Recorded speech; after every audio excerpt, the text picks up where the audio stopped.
Tonight, in an eyewitness account to one of the darkest moments in Black history, a man shares what he saw during the 1917 lynching of a Shelby County man named Ell Persons, a black man murdered for a crime historians say he likely did not commit. Now, a warning, the account is graphic and gut-wrenching, and now the very spot where Persons was killed could make history once again as the first lynching site in our country to be listed on the National Register of Historic Places. Action News 5's Kelly Cook has the story. The brutal murder of 15-year-old Antoinette Rappel would have easily been considered the crime of the century at the time. The white teen on her way to school was found decapitated in a wooded area near the Wolf River Bridge. A black woodcutter who lived nearby became the prime suspect. Ell Persons' lynching was advertised in the local paper. Thousands attended, including a man named Alex Williams. And thanks to his grandson, who recorded his story more than 40 years ago, you're going to hear it as well. A warning, though, the language is graphic. Back in 1970, Steve Haley recorded his family's oral history.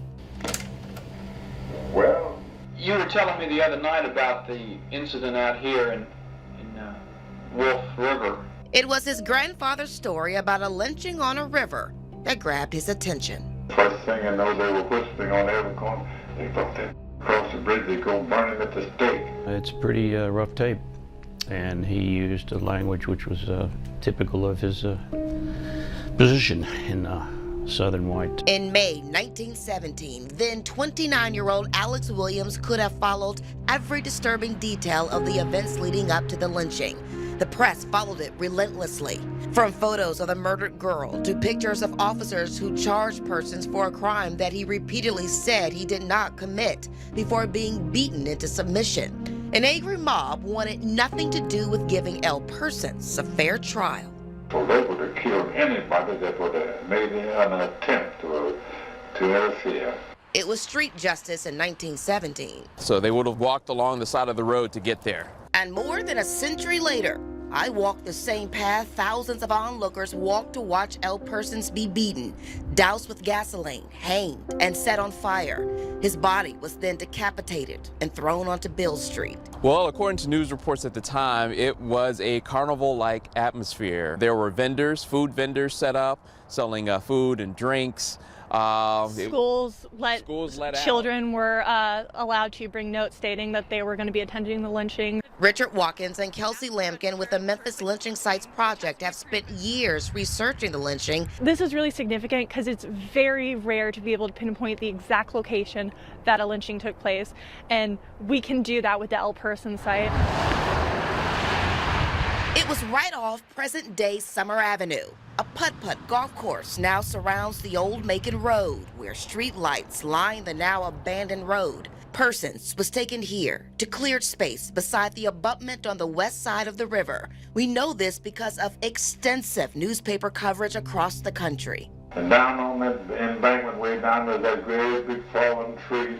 And thanks to eyewitnesses like Alex Williams, who could remember every dark detail, down to the soggy, wet grass that made burning Persons after the lynching difficult. And I can smell that fish cooking right now. It's a horrific story, and where it happened could be enshrined forever. Mr. Lee Ingram? Strongly approve. Last month, the Tennessee Historical Commission Review Board unanimously approved to send the lynching location of Ell Persons for final approval to the National Register of Historic Places. And there's a tendency to kind of brush these incidents off as just examples of bad behavior, but it's really a culture of white supremacy that is not, it's still happening today. And so to understand that in its historic context is hugely important. Everything was quiet as a mouse.